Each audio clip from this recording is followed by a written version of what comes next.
Hello, and welcome into my cozy studio, and welcome to episode 1 of my art challenge series, Life in Landscapes. In this series, we're going to work through a few prompts that will help you find the life in your landscapes. You'll learn a few tricks and tips along the way and really kickstart your creativity and yearn to create once more. So, if you're just stumbling across this video and you aren't part of my challenge, I suggest you head down to the link that I'm going to pop in the captions below, and it'll take you to my website where you can sign up for the art challenge, and it'll give you all the prompts along the way as well as the reference photos we're going to be working from. So, that out of the way, let's get started on today's episode. The first prompt we're working from is called Wide Open Plains. And the reference image I'm painting from today is actually one that I took while I was living and traveling over in France. So this photo was taken from out the window of a train, which is why you'll notice the little bit of a train track we're going to paint in. And I think I'll leave it at that and let us get straight into today's painting. Now, with all of my artworks, I start at the top, which for this artwork is our sky. So I am starting with a really lovely mid-tone blue that I've mixed up and tested on my test swatch before applying it to the page. Now, as you can see here, I'm working with a pretty small brush, which I am going to change over soon because it is too small for the space that we are working on. So I'm moving over to a larger size brush, using some water to dilute my colour as we are working our way down the piece of paper. I am doing a bit of reverse painting here, which can be a little bit counterintuitive to your brain, so if you haven't done it before, don't worry. If you don't feel comfortable doing it blind like I am here and just sketching it out as you are painting, you can always use a bit of pencil to sketch it in beforehand and paint around where you want your clouds to sit. For me, I'm being pretty free and loose with it. I've got my reference photo in front of me as a guide, but I'm not keeping myself too strict to that. What I'm trying to ensure is that the clouds are clustered towards the bottom of the horizon and then leaving a gap. For this painting, our clouds are going to have a distinctive shape, so I don't want to give them too much depth just yet while the paper is still wet. I don't want it to bleed into the sky. So instead, I'm going to focus my attention on the horizon line. I'm using a very dark green colour to sketch out the horizon line, the tree line, with my paintbrush. Now again, if you feel more comfortable, feel free to sketch this in with grey lead pencil before diving in with your paint. It's a very thin tree line that we're working with, so don't go too far down the page. I find using short, choppy little sweeping brush strokes helps keep the paint contained on the page.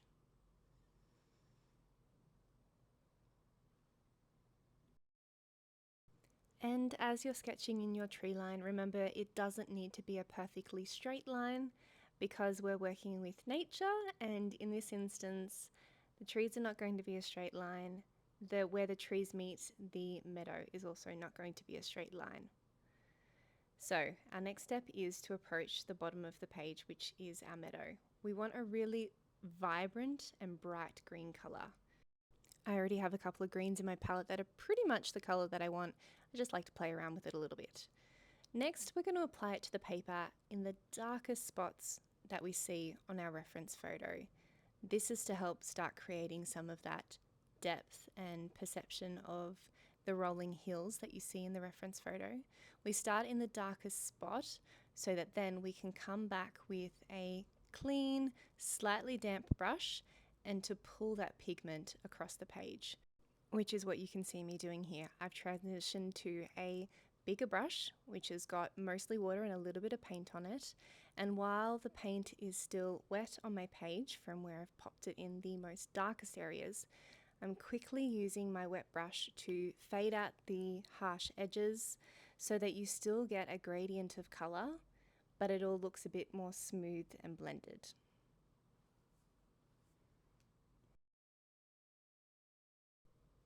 Continue this process across the page, filling out the full area of our green rolling hills meadow.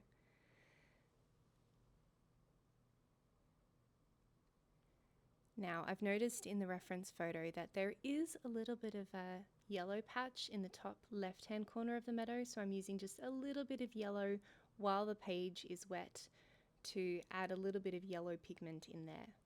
Now again, I'm trying to make the most of the wet paper, so I'm going to continue with a wet on wet technique and add back in a few more of those dark areas that I've identified with looking at the reference photo.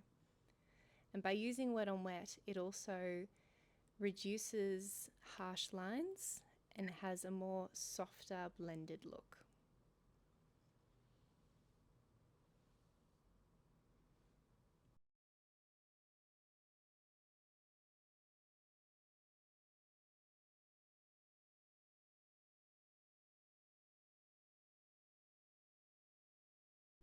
And you're just going to continue that across the page, adding in those dark areas and using some water to blur out the harsh edges until a point that you're pretty happy you don't want to work anymore at this stage.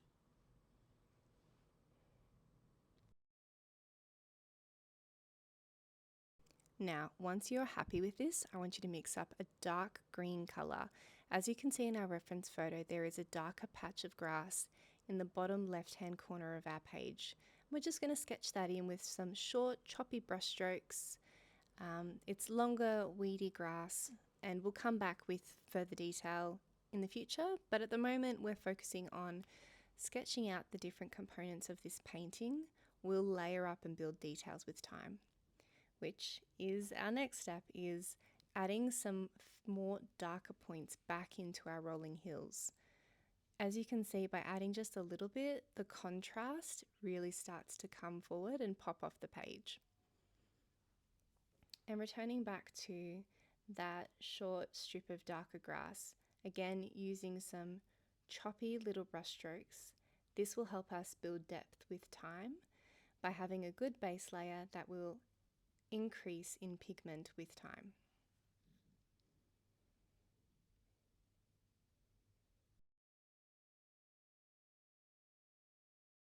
Now, to finish mapping out the base layer of this artwork, we're just going to use a light brown or yellow colour for the rocks before you have the train tracks. So at this point, I realized that the camera is probably pointing a little bit up, or my painting is too far down, so I apologize. You cannot see all of what I'm doing here, but there we go. I've moved it up now. So this is where our base layer sits. Now we go in adding in some details and layers. To start off with, I'm again starting at the top of the artwork with our clouds. To give the clouds a little bit more depth and dimension, we're going to use a very light grey colour. And we don't need to use too much of it. We want to try and keep the clouds as white as possible. But when you're looking up and you're seeing cumulus clouds, you will always notice that where the clouds are thickest and heaviest, they have a more grey colour. That's where we get rain clouds from. So we're going to mimic that in this painting. I am very much eyeballing it. I'm trying to not concentrate my colour too much in one point where I have clustered the clouds. I'm using my reference photo and just giving it the best go. To add even more depth, I've started going back in with a grey that has a little bit of that blue colour that we worked with for the sky. It's not a pure grey. Clouds will sometimes have a slight tinge to them, and for this reference photo I noticed that the darker, heavier spots of our clouds have a bit of blue in them. Now, to soften out the edges where I'm adding that pigment in, I'm using a little bit of the lifting off technique, which means I apply the pigment to the page. I am using a wet, slightly damp brush to then move the pigment around the page. And then where I want it to be whiter, I'm going back over with a little bit of water on a clean brush and using a damp cloth, hopefully dry, but sometimes it's a bit damp, a dry cloth to lift the pigment back off the page where I want it to be lightest. And I'm going to continue that technique across the page for our clouds.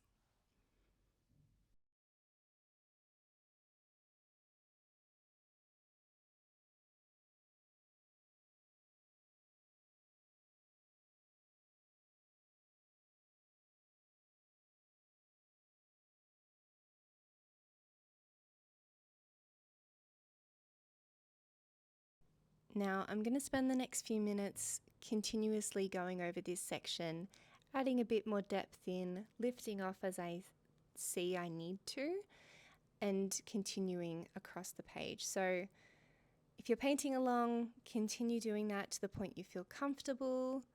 We're going to keep with the same shade of grey blue for now, and we'll go back in with a final darker later in a moment.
Okay, so for our final darkest layer for these clouds, I really want it to be a bit more concentrated blue.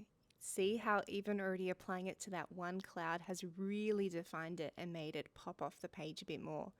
It also helps give depth to the clouds because some clouds are hiding behind others, some are bigger and heavier than others, and just by applying this darker color to a few of them really gives a little bit more variety. As you'll notice, I'm concentrating my color on the undersides of the clouds. Again, that's where they're theoretically heaviest, and that will again give a little bit more realism to our page. I'm then once again going over with a clean, slightly damp brush and using that to blur out any of the harsh edges that I see from where I've put that darkest pigment down, and just blurring it out and softening it a little bit.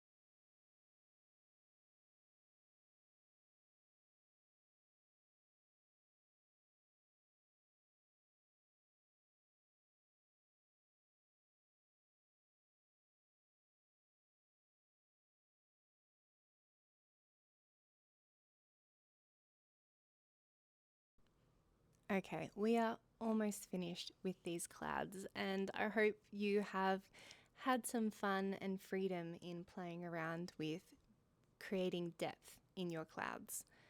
The final step is just to bring a little bit more blue to our horizon line because we don't want it to be completely starkly white. And once that's done, we are finished with our clouds and we can focus our attention back onto our foreground. And I'm afraid there was a bit of a jump there. I didn't realize that my phone had stopped recording. Apologies for that. As you can see, I've added a few darker little bursts of trees in the very far distance near our horizon line. I'm now moving back to closer to the foreground and building up a little bit more depth of colour in our rolling hills and our meadow. I'm using the same technique where I'm starting with the darkest areas first and then gradually lightening them out with some lighter paint and simply by using a slightly wet brush to pull the pigment out across the page.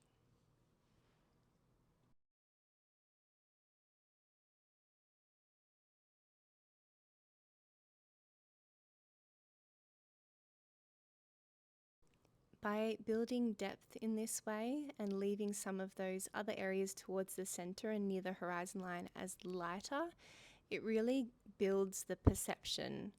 What you see closest to you is really vibrant, and as per our reference photo, further away it's a much lighter color near the horizon line. With that done, I'm moving back to our patch of darker grass. I'm using a really dark color and using short upward strokes to give the illusion of grass kind of poking up against our little rolling hills.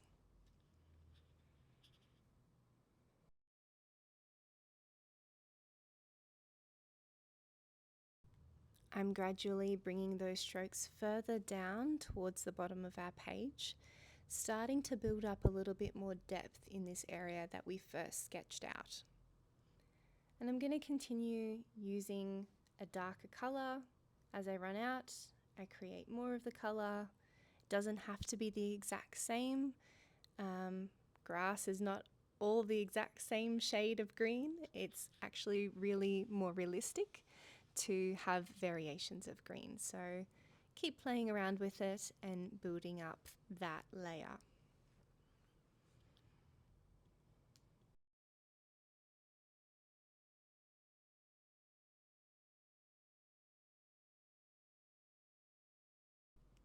We're now going to add some depth to the little stones near our railway track. And so to do that, I'm mixing together a really dark coloured brown. You might already have one of these colours in your palette. You may want to mix and play around and use your spare sheet of paper until the point where you're happy. And then we're going to use a little stippling technique, just lightly dotting the paint across the page and gradually building that up using some different shades of brown and yellow. You can see I'm now using actually a white paint to go in and help add a little bit more detail as well as a much darker brown to give a real variety in the speckles of the pebbles that we see in our reference photo. And in the very bottom left hand corner, I'm just using a black to really darken and create shadow for the left hand side of our train track and using a white to define that further. Now, the very final step for this, as per our reference photo, is the cables for the railway track. You can see me eyeballing it out with my paintbrush. As I suggested earlier in this artwork, if you feel more comfortable sketching it out with pencil first, go for it. I have decided to go straight in with my very fine tipped paintbrush, deeply coated in black paint, so I do not need to go over this multiple times. I can use one long sweeping motion. And with these lines done, we are finished our painting for today. I hope you enjoyed today's tutorial. Please, if you have participated in the challenge, tag me. I would love to see your completed artwork.